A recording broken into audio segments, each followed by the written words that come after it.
আর শুন হালারা, তোরা যাদের কাছে বিচার চাস কোনো লাভ হবে না, এরা শেখ হাসিনার গোলাম। কিছুক্ষণ পর চিরনিদ্রায় শায়িত হবেন ওসমান হাদি। এই বিপ্লবী নেতা জানতো তাকে কেউ না কেউ শেষ করে দিবে, তাই তো তার শেষ ইচ্ছা ছিল তাকে যদি কেউ প্রাণে শেষ করে দেয় তাহলে যেন ঘাতকের বিচার হয়। শুধু আমাদেরকে যদি কেউ গুলি করে মেরে ফেলে তাকে যেন ধরে বিচার করা হয়। কিন্তু এখন পর্যন্ত শুটার ফয়সালের নাগালে পৌঁছতে পারেনি বাংলাদেশের প্রশাসন, এমনকি গোয়েন্দারাও জানেন না সে কোথায় আছে।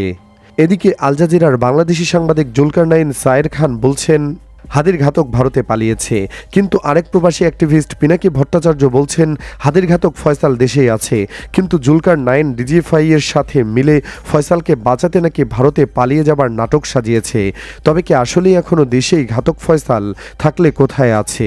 অ্যাক্টিভিস্ট পিনাকি ভট্টাচার্য মনে করেন ঘাতক ফয়সালকে খুঁজে না পাওয়া আইন শৃঙ্খলা রক্ষাকারী বাহিনীর জন্য বিশাল এক ব্যর্থতা, আর এই ব্যর্থতা ঢাকতেই জুলকারনাইনকে দিয়ে নাটক সাজিয়েছে গোয়েন্দা সংস্থা। মূলত দেশেই আছে ঘাতক। অ্যাক্টিভিস্ট পিনাকি ভট্টাচার্য তার ফেসবুকে লিখেছেন, শহীদ হাদিকে গুলির পর সীমান্তে পালানোর সাজানো নাটক আড়ালে রইল প্রকৃত শুটার।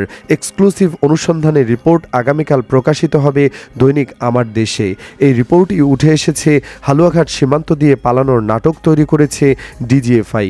কেন ওয়াকারের জুলকারনাইন আমার দেশ পত্রিকার সম্পাদক মাহমুদুর রহমানের পিছনে লেগেছে বুঝতে পারছেন?